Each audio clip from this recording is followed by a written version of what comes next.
and how you all doing? I'm Ricardo, the Cynical Critic, and this is RWBY Reviews. You have been warned. I hope that you're all doing alright, because we got another episode of Volume 5 to get through. Let me just change that so it's correct. I hate you all for not loving me more, and I'm going to destroy another RWBY episode because of it. Ignore him, he's just upset that the FBI restricted his internet access again. You load one lolly too many, and suddenly it's a national incident. When it's 927, I think it's a little bit more than just one. Either way, guys, I hope that you're as excited as I am for the next episode. But first, let's give you a little recap on what happened last time. Last time it was the first episode of the season. Sort of. And our four girls finally managed to make it to Mistral, where we find Weiss making her way across the sea, trying to return to her friends.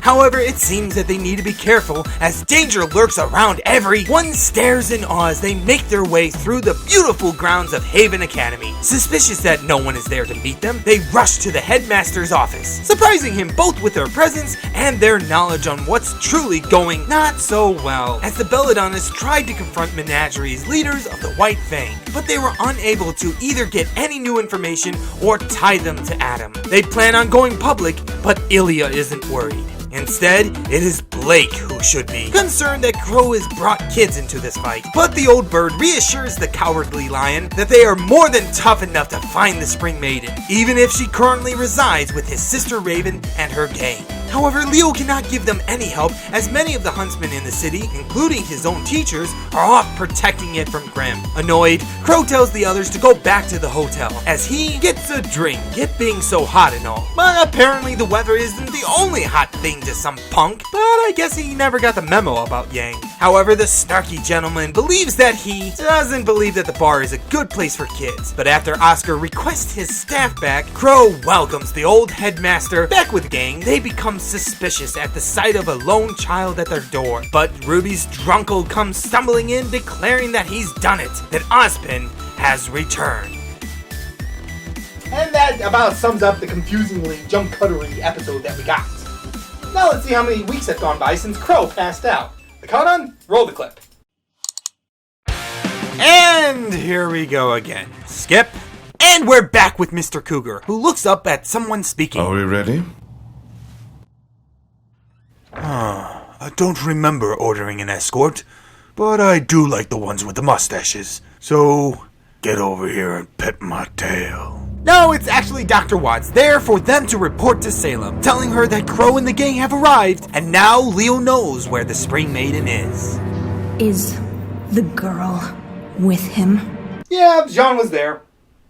Oh, you meant the other girl. Yes, Nora was there as well. Oh, goody. You've recovered. Yes, Miss Rose was in attendance.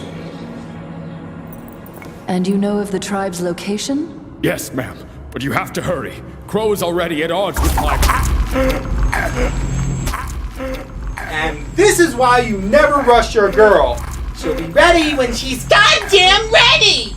Leonardo, do you remember the first time we met? I've seen this hentai before. Its plot is okay. I remember your fear.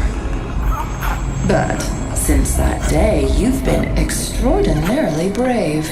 I won't forget all that you've done for me. Do not forget everything I can do to you. She then goes on to tell them that Cinder will meet Dr. Watts and inform Raven that it would be wise to turn the Spring Maiden over so that Cinder and Hazel could retrieve the relic. Afterwards, the White Fang could then do with the city as they please. Firstly though, Tyrion is going to need a new tail. What happened to his old one? He cut himself on a thorn.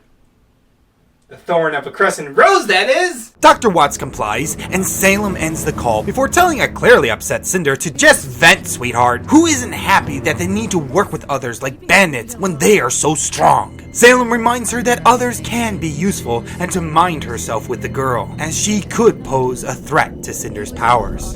And Cinder, before you go, inform Tyrion that I wish to have a word with him.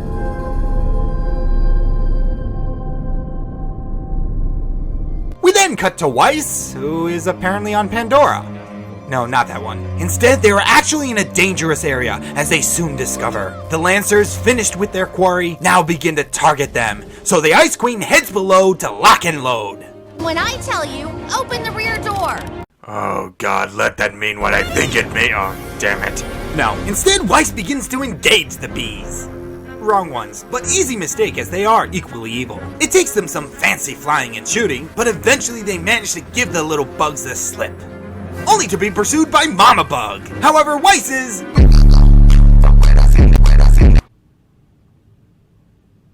That's it! I'm done! Miles! Carrie! You ruined it! You ruined Ruby! Anyways, Weiss launches the dude's illegal dust cargo, but as it does little, the Ice Queen summons her knight, who dive bombs then omni-slashes the Queen Bee, but not before they are sent crashing down to the beach below.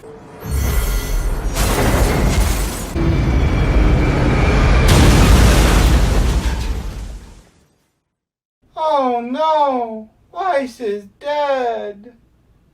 That's a shame. Moving on. We now find ourselves in the secret throne room of the White Fang, where Adam is being reprimanded by High Leader Khan for his attack on Beacon and his suggested attack on Haven. Adam tries to plead his point, but Sienna knows that he has only made things worse by validating the humans' hate for them for attacking and destroying the defenseless academy. But apparently Adam isn't taking the hint as he introduces Hazel, infuriating Khan. Hazel calmly requests a moment, and after being granted, he explains that he doesn't expect them to like him, but they can get them the results they want. However, Sorry. However, Sienna informs them that this will only start a war they cannot win. That's where you're wrong. We can win a war against the humans. Not only because we have the support of Hazel's master, but because the Faunus are the dominant species of this planet. We're better than humans. We have everything humans have and more. And yet, you're still getting your asses kicked by them. Which makes me think that you all aren't that smart. And you're not helping that stereotype, Mr. Edgelord. Humans shouldn't just fear the Faunus. They should serve the Faunus. You see what I'm saying? Well, upon that, without warning, the White Fang turn on Sienna, as Adam shows her why he's called the Lady Killer. Adam then informs the others to properly bury the former leader that had been killed by a human. And despite Hazel's disagreement on how Adam handled it, Adam disagrees right back.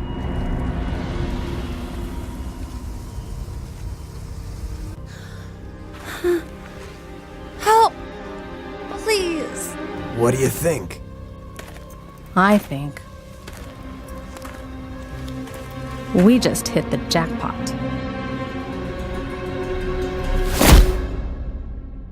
And Weiss is dead. Moment of silence. Oh shit, that's right! Normally a kick like that would break a neck, but this is an anime. Normal bodily functions don't work like that. Nor do normal body proportions. Anyways, guys, yep, that's the end of the episode, and I have some concerns. On one hand, it started out pretty good and got better. But then it just belly flopped at the end. In fact, it was so bad that this review's 3 sections can be split into the good, the fun, and the what could have been. Oh boy, here we go. Let's start with the good, because I know by the end of this, I'm going to piss off some of you who are falling to Stockholm Syndrome. That being, of course, the Skype call to Salem, and it's not hard to see why. While our villains don't really have a presence in the plot just yet, whenever the Wicked Witch comes on screen, we immediately begin to feel uncomfortable, like she's staring into our soul. Jen Taylor just knows how to emit that aura of fear and power, allowing her character to have that presence even though we're not sure what part she's playing. World Conqueror or Global Destroyer? The only downside to the scene is Leo's betrayal. Now, revealing it sometime later would have been a cliche, but learning of it now leaves us just waiting for the anvil to fall and for a cliche to play out. Now, this could have a positive role by playing an important part in Leo's redemption as his character slowly evolves. But it may be just me, but I really don't have that much faith in these two. However, we will see, cause so far they've done a great job when it comes to Cinder. Seeing that she's speaking again, it seems these two have finally been able to afford Jessica Nigri's voice. Among other things. I am so sorry, that wasn't part of the script. But anyways, this may mean that she is going to play an important part to this volume, and I'm looking forward to it. In just a few minutes, we immediately see what Salem sees in her. Determination and drive. And Negri knows how to bring that across with that spiteful undertone. Though it seems like she may have to wait for her revenge. We already know, thanks to the last season, that the maidens are vulnerable to the silver-eyed warriors. But that doesn't seem to be the reason that Salem is cautioning patience. There seems to be something more going on. It's like Salem has plans for the little Rose, which makes sense considering her remark about the usefulness of others. It seems that Ruby and the gang may indeed have to watch their backs. Bow chicka wow wow. One who should have watched her front was Weiss. Bow chicka wow wow. Thank you. But it is going to be fun to see what happens between her and Raven. Bow chicka wow. Shut up! But yes, and what was also a very entertaining scene was the chase, leading us to the fun part of the episode. It starts out very nicely with a subtle jump into the action, followed by a well-paced scene in which the action blended with Weiss's fighting style. And we got to see some more moments of her using her abilities in more unconventional ways, and seeing her use her semblance in its true form is truly exhilarating. Though I'm sure her sister would say that her form was all wrong. But because of this, we got some good shots paired with excellent music. I love the reintroduction of This Life Is Mine. It's not only a wonderful piece, but it worked so well with the build-up. It added the element of adrenaline and euphoria as we remembered how the previous fights went back when we had Mani. Cause this fight was certainly something. Well, I'm sure Mani would have thought it was cute. But good enough for at least we're getting back to the action of RWBY, and it seems to be getting better. For one thing that can make up for a decrease in fight quality is an excellent song being paired with it. And while we did have some issues with the cinematography again, it's easy to ignore, especially since it wasn't the only thing in this episode that could have been done better. However, we finally gotten to the part that some of you aren't gonna like. But surprisingly, a good deal of you are going to agree with, as you've spotted the main issue both with this episode and, spoiler alert, the season as a whole. Adam. I'm just gonna throw up some protection for a sec.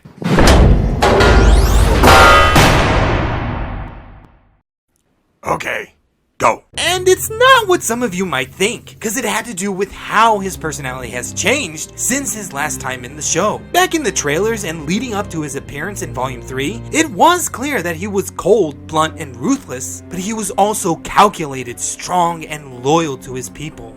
But that's changed in more than one way here. However, since I'm about to dive into the rabbit hole, let me first express what was done right here. Still not coming out. Firstly is the fact that the White Fang are indeed going to get the spotlight that we've been waiting for. They've been set up as an important piece in this game. However, before they were just left as the background goons. But now, they are going to likely be the main villains of this volume.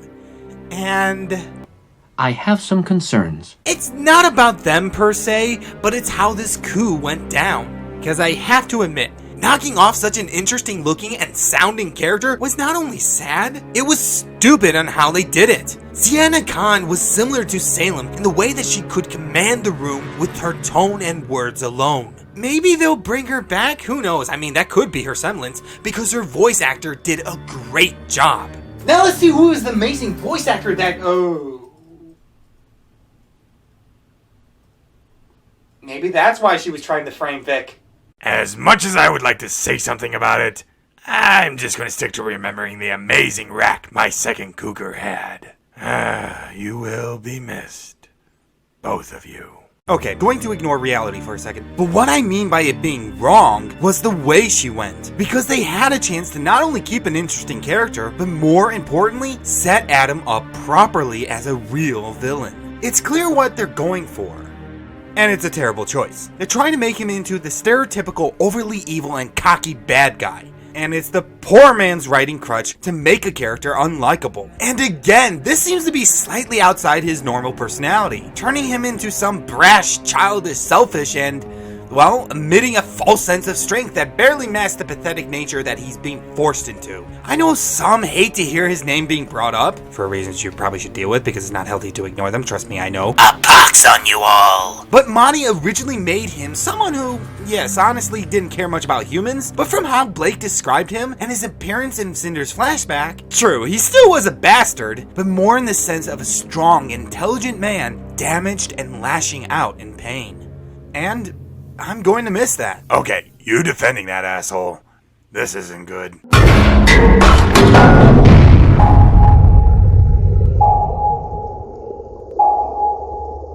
Because this is the part called What Could Have Been, and I don't just want to bore you with talk. Cause you've never done that before. So I've made a little skit for you all of just one of the ways that this scene could have played out, and it would have made things far better for the story than what we got. However, I understand that not all of you want me to bore you with that, so I'll just link it here and continue on, assuming that maybe one of you might want to watch it.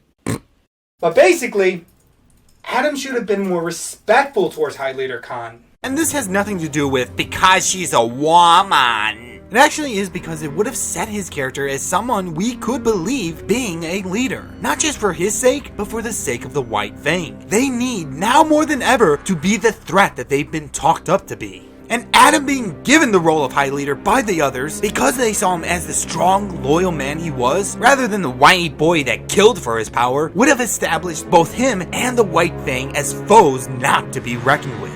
As clever, not backstabbing. Determined, not suicidal. Strong, not feigning it. In other words, good, not bad. Because that was what made them interesting villains. Because while the others were more or less no good, here at least we had people who truly believed that they were fighting for their own. That believed that they were the underdog, standing up against tyranny and evil. Believed that they were doing some good in this world. And the audience could have believed it as well. But that was more or less thrown out the car window with my teddy bear with the moment they changed Adam's personality. And yes, they did change it. Spoiler alert, but I've heard some people saying, thanks to the following volume, that Adam has always been a murderous, abusive sociopath. And I hate to burst your little bubbles. No, you're not. But actually, you're kind of wrong.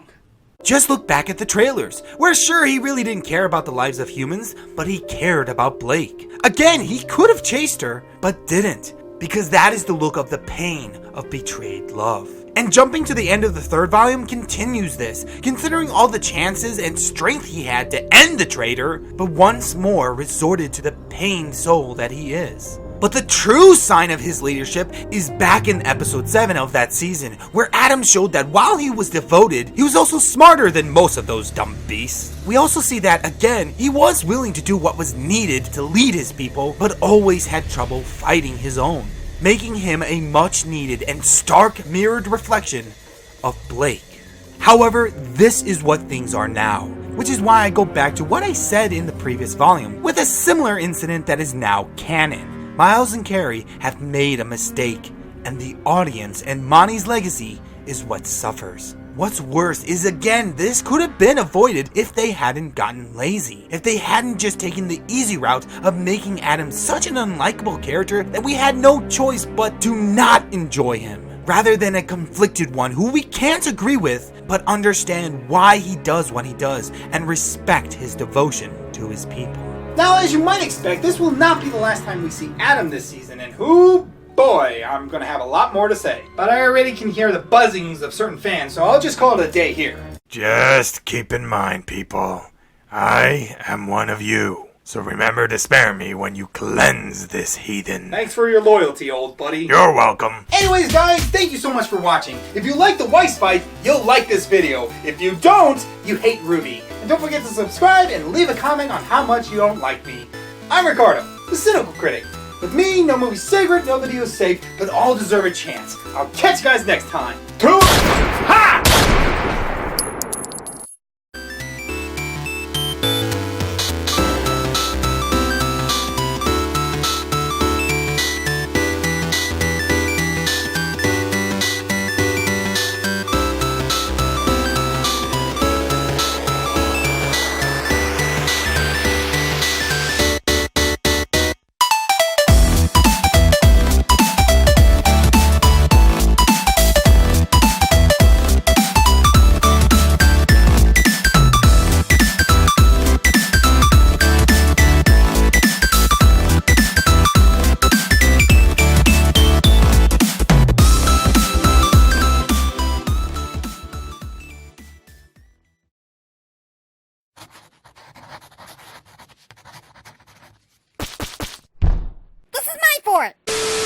This station is now the ultimate power in the universe. I suggest we use it. Don't be too proud of this technological terror you've constructed. The ability to destroy a planet is insignificant next to the power of the Force. Don't try to frighten us with your sorcerer's ways, Lord Vader. Your sad devotion to that ancient religion has not helped you conjure up the stolen data tapes, or given you clairvoyance enough to find the rebels' hidden fort. I find your lack of faith disturbing. Enough of this. Vader, release him. As you wish.